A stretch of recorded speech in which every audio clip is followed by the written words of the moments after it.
Benarkah cinta Ratu Wilhelmina ditolak Sultan dari Siak? Pernahkah Anda membayangkan, seorang ratu yang menguasai negeri penjajah justru dikisahkan jatuh hati kepada seorang sultan dari tanah yang dijajah? Inilah legenda paling terkenal dari Kesultanan Siak.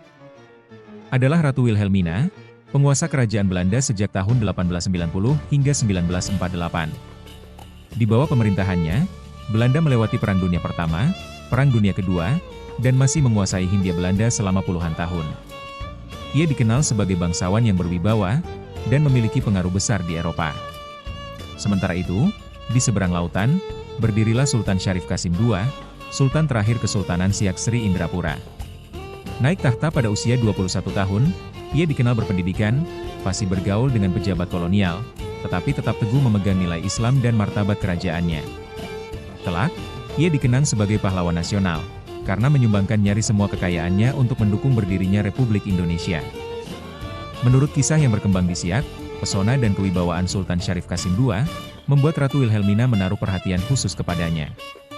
Hubungan keduanya, disebut berawal dari komunikasi dan pertemuan dalam urusan pemerintahan kolonial.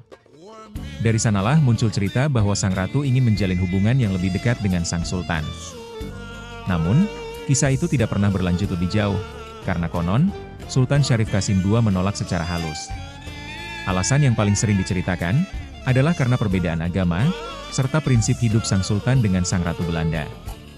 Ia memilih tetap berpegang pada keyakinannya, dan lebih mengabdikan diri kepada rakyat serta kesultanannya, daripada mengejar hubungan dengan penguasa kolonial.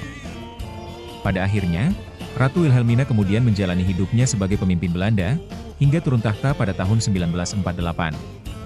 Sementara itu, Sultan Syarif Qasim II dikenang sebagai sultan yang setia kepada rakyatnya, dan menjadi salah satu tokoh yang paling mendukung lahirnya Republik Indonesia.